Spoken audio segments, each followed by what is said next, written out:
Hello दोस्तों, welcome to peace with tech और मैं हूं आपका दोस्त नज़रुल। आज हम लोग बात करेंगे 40,000 के नीचे वाले एंड्रॉयड फ़ोन्स के बारे में। और उसमें सिर्फ 3 फ़ोन्स के बारे में बात करेंगे क्योंकि हमें और कोई 40,000 के सेगमेंट में कोई बहुत बढ़िया कंटेंडर नहीं लगा। और जो भी इसके क्लोज कंटेंडर हैं वो या तो 30,000 के सेगमेंट में फॉल कर रहे होंगे या बिलो 35K के होंगे, तो इसलिए उनको किसी और दिन किसी और सेगमेंट में बात करेंगे। तो दोस्तों, 40,000 जब आप लगाते हो एंड्रॉयड फ़ोन्स में, क्योंकि एंड्रॉयड की जो प्राइस डिप्रिशिएशन है वो आईफोन्स के मुकाबले थोड़ी फास्ट होती है। आजकल आईफोन्स की भी बहुत फास्ट हो रही है, बट स्टिल एंड्रॉयड बहुत जल्दी अपनी वैल्यू लूज़ करता है। जबकि एंड्रॉयड मैन्युफैक्चरर्स ने भी सॉफ्टवेयर अपडेट की साइकिल्स को पहले से इम्प्रूव किया है, लॉन्जेविटी को बढ़ाया है कि ज़्यादा दिनों तक सॉफ्टवेयर अपडेट आएगा फ़ोन्स में। बट स्टिल जो वैल्यू ये लूज़ करते हैं वो आईफोन्स के मुकाबले काफ़ी ज़्यादा करते हैं। तो जो 3 फ़ोनों के बारे में आज हम लोग बात करने वाले हैं, वो तीनों फ़ोन 40,000 के सेगमेंट में one of the best phones हैं। लेकिन स्टिल उनमें कुछ आपसी 19-20 का फ़र्क है, थोड़ा बहुत उनमें डिफरेंसेस ऑब्वियसली हैं। और आप किन के लिए जा सकते हो जिससे आपको बेटर वैल्यू प्रोवाइड हो, इसी के बारे में बात करेंगे। तो दोस्तों, जो 3 फ़ोन है इसमें कोई रैंकिंग नहीं किया गया है कि फर्स्ट, सेकंड या थर्ड कौन सा है। तो वो 3 फ़ोन हैं। पहला तो आ जाता है OnePlus 11R, जो मैं यूज़ कर रहा हूँ अच्छे से। अब दूसरा फ़ोन जो निकल करके आता है वो है Nothing Phone 2। और तीसरा फ़ोन जो निकल करके आता है वो है हमारा iQOO Neo 7 Pro। इसके अलावा जो भी फ़ोन्स होंगे आप कमेंट सेक्शन में डालो जो आप समझना चाह रहे हो। बट मुझे ये 40,000 के सेगमेंट में Vivo V27 Pro को मैं नहीं इसमें कंसीडर कर रहा हूँ, क्योंकि मैं Vivo V27 को ही कंसीडर कर रहा हूँ 30,000 के सेगमेंट में। तो उस पर किसी और दिन बात करेंगे। तो आज अभी ये जो 3 फ़ोन्स हैं इनके बारे में ही बात करेंगे। तो शुरू करें अगर इनके परफॉर्मेंस के बारे में बात करना, तो सबसे पहली बात कि इन तीनों फ़ोन्स में हमें स्नैपड्रैगन का 8+ Gen 1 प्रोसेसर देखने को मिलता है। ये एक बहुत ही अच्छा प्रोसेसर है जो स्नैपड्रैगन के साथ आता है। और ये अभी का flagship, second line of flagship है। मतलब 8 Gen 2 आ गया है, 8+ Gen 2 आ चुका है प्रोसेसर। और 8+ Gen 1 जस्ट लास्ट ईयर का प्रोसेसर है। तो ये एक बहुत ही ज़्यादा पावरफुल प्रोसेसर है। स्कोर्स, AnTuTu स्कोर्स की बात करें तो 1 मिलियन प्लस स्कोर तीनों फ़ोन में देखने को मिलता है। अब रह गई बात दोस्तों कि इसके बावजूद भी आपको किस तरह का परफॉर्मेंस देखने को मिलेगा। तो अगर आप नथिंग फ़ोन 2 के साथ जाते हो तो भी उसमें बहुत अच्छा ऑप्टिमाइज़्ड किया गया है इस चिपसेट को। 11R के साथ जाते हो तो इसमें थोड़ा सा अंडर क्लॉक किया गया है, लेकिन स्टिल ये 1 मिलियन के ऊपर आता है एट टाइम्स। ठीक है, तो बेसिकली परफॉर्मेंस ज़बरदस्त निकल करके आता है। किसी के साथ भी कोई परफॉर्मेंस में कोई इशू नहीं है। iQOO Neo 7 Pro अगर लेते हो तो उसमें 100% इस चिपसेट के पावर को, रॉ पावर को यूज़ किया गया है। बट एक इंटरेस्टिंग कैच है बस इसमें, जो रैम यूज़ किया गया है तीनों फ़ोन्स में, आपको iQOO Neo 7 Pro में LPDDR5 रैम यूज़ किया गया है, नथिंग फ़ोन 2 में LPDDR5 रैम यूज़ किया गया है, और OnePlus 11R में LPDDR5X रैम यूज़ किया गया। अब आप इसमें समझो डिफरेंस क्या आ जाएगा फ़ोन में। LPDDR5 और LPDDR5X रैम में 33% का डेटा रेट जो होता है उसको बूस्ट किया गया है 5X वाले रैम में। मतलब कि 8.6 Gbps का डेटा प्रोसेसिंग ये अप टू उतना तक चला जाता है। और बेसिकली आप समझो कि उतने ही पावर में, मतलब जितने पावर कंजम्पशन बाकी डिवाइसेस करेंगे 1.1 वोल्ट पर सेकंड, तो उतना ही ये भी यूज़ करेगा। लेकिन इसकी जो परफॉर्मेंस रहेगी उनसे 33% फास्टर रहेगी, जो कि काफ़ी देखा जाए तो डे टू डे यूजेस में आपको काफ़ी फास्ट वो चीज़ है। तो उस हिसाब से देखो तो परफॉर्मेंस में 11R ऑब्वियसली सारी चीज़ों में लगभग बराबर आता है, लेकिन आप लॉन्ग टर्म यूजेस में इसको as a better performing phone, as a smooth performing phone पा सकते हो। तो 11R थोड़ा सा स्लाइट, लेकिन आप बाकी दोनों के साथ भी कहीं पे भी गलत नहीं जा रहे हो, क्योंकि दो सब में अपने अपने एडवांटेज है जिसके बारे में हम लोग आगे बात करेंगे। दूसरा पॉइंट अगर बात करें, अगर इनकी स्क्रीन टेक्नोलॉजी की बात करें तो दोस्तों तीनों फ़ोन्स में स्क्रीन हमें बहुत अच्छा देखने को मिलता है। सिर्फ 11R में हमें कर्व डिस्प्ले देखने को मिलता है, बाकी दोनों में फ्लैट डिस्प्लेज हैं और दोनों के अपने अपने बेनिफिट्स हैं। कर्व डिस्प्लेज के साथ है कि उनका आपको टेम्पर्ड ग्लास वगैरह थोड़ा मतलब कॉस्टली आएगा, और वो मिलने में भी बहुत इजीली हर जगह अवेलेबल नहीं है। ऑनलाइन मंगा सकते हो या ऑफलाइन भी आजकल अच्छे मार्केट्स में अवेलेबल हैं। तो इस फ्लैट डिस्प्ले, और उसमें आप देख सकते हो कि जो पिक्सल डेंसिटी है वो आपको 11R के साथ सबसे बेस्ट देखने को मिलता है। OnePlus 11R के साथ आपको सबसे बेस्ट पिक्सल डेंसिटी देखने को मिलता है। लेकिन आपको नथिंग फ़ोन 2 और iQOO Neo 7 में वो फील आपको कहीं नहीं होना है कि इसमें पिक्सलेशन वाला फील तो कहीं नहीं आएगा। बहुत ही अच्छी स्क्रीन है, आउटडोर विजिबिलिटी बहुत अच्छी है, HDR10 कंप्लाइंट तीनों डिस्प्लेज हैं।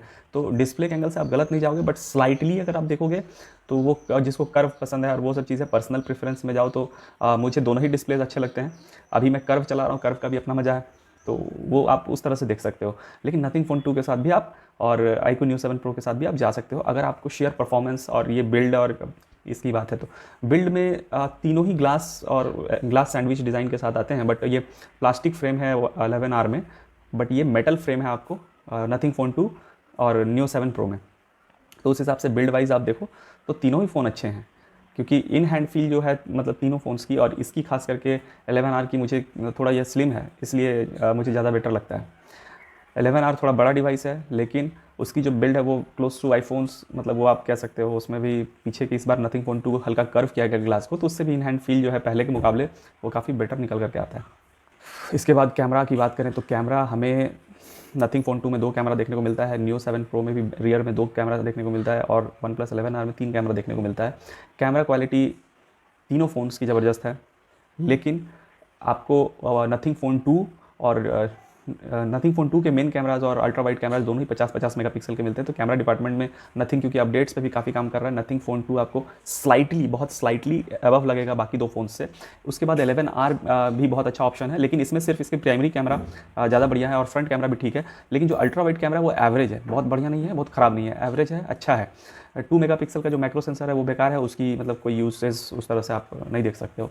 और रह गई बात iQOO Neo 7 Pro की, तो iQOO Neo 7 Pro में भी कैमराज बहुत अच्छे हैं, दोनों यूजेबल कैमराज हैं, और तीनों की जो कैमरा क्वालिटी है 40,000 के हिसाब से, और iQOO Neo 7 Pro तो ऑब्वियसली 35,000 में आपको मिल जाएगा, उसमें भी कुछ डिस्काउंट और लग जाएगा। तो उस हिसाब से देखा जाए तो बहुत अच्छा कैमरा है तीनों ही फ़ोन में।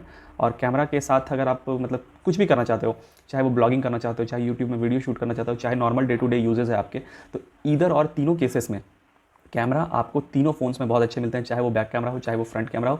और कैमरा कंपैरिजन आपको एकदम 1 to 1 देखना हो तो बहुत सारे लोगों ने उसको किया हुआ है तीनों फ़ोन्स के बारे में, तो आप उसको और इन डेप्थ देख सकते हो। लेकिन इस चिपसेट इस फ़ोन में यूज़ किया गया है वो तीनों फ़ोन्स की रॉ परफॉर्मेंस को जो निकाल करके देता है काफ़ी अच्छा है, और आउटडोर यूजेबिलिटी में भी फ़ोन तीनों ही हीट नहीं करते हैं, तो ये बहुत अच्छा है। मतलब नॉर्मल हीटिंग है, बहुत मतलब एबनॉर्मल हीटिंग नहीं होता है, तो इससे क्या है कि आप ब्लॉगिंग वगैरह बहुत अच्छे से कर सकते हो। बैटरी बैकअप बहुत अच्छा है, तो ये चीज़ एक बहुत बढ़िया एडवांटेज निकल करके आता है।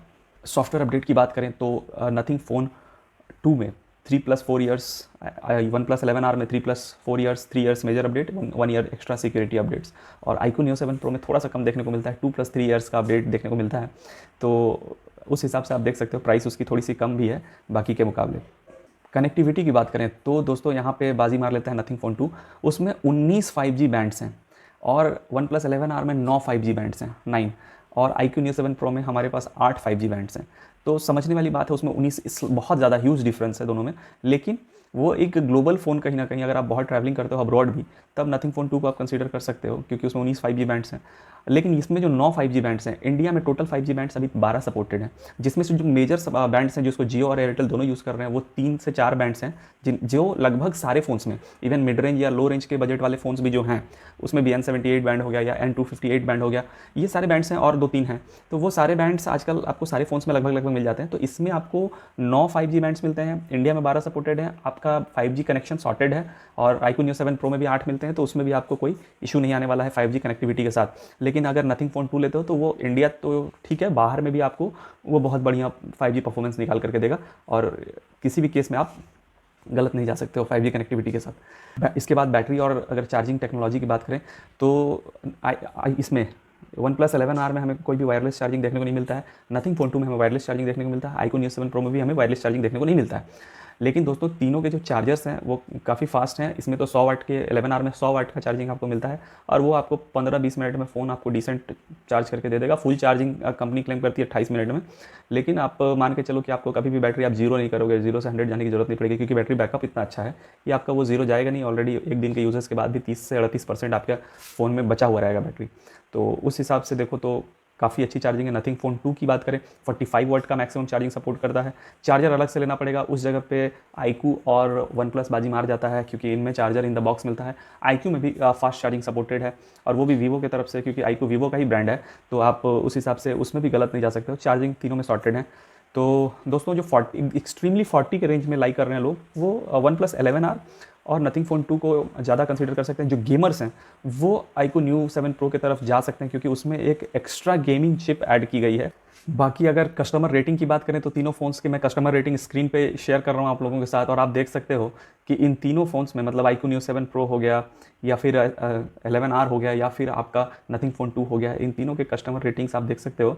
Overall they are very good phones, मतलब सारी चीज़ों में इन्हें बैलेंस रेटिंग मिला हुआ है, 4 के अबव मिला हुआ है, और 4 पॉइंट के अबव जो भी रेटिंग्स हैं वो अच्छे होते हैं। और इतने लोगों ने जब उसमें रेटिंग्स दिया है तो उसको आप कंसीडर करो, क्योंकि S21 FE में मैंने नहीं किया था, बैटरी को मैंने लाइटली लिया था, तो बैटरी के साथ हीटिंग भी काफ़ी देखने को मिला था, तो उस हिसाब से आप देखो तो इसकी इन तीनों फ़ोन्स की रेटिंग बहुत अच्छी है। दोस्तों अब कुछ मिसलेनियस फीचर्स की बात करें तो हमें तीनों ही फ़ोन में डुअल स्पीकर देखने को मिलता है, और इसके साथ साथ जो IP रेटिंग है वो तीनों ही फ़ोन्स में IP रेटिंग देखने को नहीं मिलता है, और यही बस एक इनका कॉन्स है। इन तीनों फ़ोन में मतलब कैमरा ठीक है, ऊपर नीचे कर दिया इन्होंने, कैमरा और बेटर करने चाहिए थे। नथिंग फ़ोन 2 में तो फिर भी ठीक है, उनमें दोनों ही बैक सेंसर्स अच्छे हैं। 11R में सिर्फ एक मेन कैमरा 50 मेगापिक्सल का दिया है, दूसरा अल्ट्रा वाइड भी इनको अच्छा करना चाहिए था, और मैक्रो भी अच्छा करना चाहिए था। कैमरा में ये इस जो ओवरऑल आपको देता है यूजेबिलिटी, उसमें कहीं ना कहीं थोड़ा सा पीछे रह जाता है। और इसके साथ साथ इनको IP रेटिंग 40,000 के फ़ोन में होना ही चाहिए, क्योंकि इतना जब पैसा लग रहा है तो वो सिर्फ थोड़ा सा अगर कहीं पानी में गिर गया फ़ोन या कुछ हो गया तो उससे IP रेटिंग के कारण फ़ोन ख़राब ना हो जाए। ये चीज़ें कंपनी और ब्रांड्स को मतलब देखना चाहिए कि लोग जब इतना पैसा इन्वेस्ट करें तो आप उसको उस हिसाब से कंसीडर करो ना, क्योंकि 1-1 लाख में तो मतलब आजकल बाइक आ जाते हैं, तो उस हिसाब से फ़ोन्स भी काफ़ी कॉस्टली हो गए हैं, तो उनमें भी थोड़ा बहुत ये बेसिक चीज़ है, सारे कंपोनेंट्स को बचाना है अंदर में फ़ोन में। और फ़ोन एक बहुत डे टू डे लाइफ का चीज़ है, इतना सारा डेटा रहता है, सिर्फ एक बारिश से वो ख़राब हो जाए तो वो ठीक बात नहीं है, क्योंकि कंपनी ऐसे भी उसको कवरेज तो देती नहीं है। अगर आपका फ़ोन भीग के ख़राब हो तो आपको मिलता नहीं है वारंटी, बट स्टिल वो रहने से क्या है, पीस ऑफ माइंड रहता है, और कहीं ना कहीं फ़ोन सेफ़ रहता है, इतना सारा डेटा सेफ़ रहता है जब तक आप नेक्स्ट अपग्रेड ना कर लो। तो दोस्तों यही था, आज इन तीनों फ़ोन्स पे बात किया। 40,000 के नीचे आप इन तीनों फ़ोन्स के साथ गलत नहीं जा सकते हो। मेरा पर्सनल रिकमेंडेशन अगर आप बोलो तो मैं नथिंग फ़ोन 2 और 11R इन दोनों को सेलेक्ट करूँगा, और दोनों मतलब आपको सारी चीज़ें शेयर की, आपको जो भी ठीक लगता है आप उसके साथ जा सकते हो। ये दोनों ही ज़बरदस्त फ़ोन है, किसी एक को विनर पिक करना इस में ठीक नहीं रहेगा। 11R मैंने लिया है पर्सनली सारी चीज़ों को समझते हुए, तो ये मेरा मतलब एकदम पर्सनल डिसीजन है, लेकिन अगर मेरे पास ऑप्शन होता तो मैं नथिंग फ़ोन 2 के साथ भी जा सकता था। तो ये बहुत ही इनडिफरेंट डिसीजन है, दोनों ही बहुत ही बैलेंस्ड हैं, और दोनों ही बहुत ही इक्वल हैं लगभग। तो लेकिन दोनों ही बहुत ही अच्छे फ़ोन हैं, तो आप दोनों के साथ जा सकते हो। तो यही था दोस्तों आज का video. Thanks for watching the channel. अगर आपको वीडियो पसंद आई हो तो वीडियो को लाइक कर दो, थोड़ा सा चैनल को सब्सक्राइब कर लो। सब्सक्राइबर हमें 1,000 तक ले जाना है अगले 2 महीनों में। तो दोस्तों आप लोगों का साथ चाहिए, और कमेंट करो जो भी क्वेश्चन पूछना हो। जय हिंद।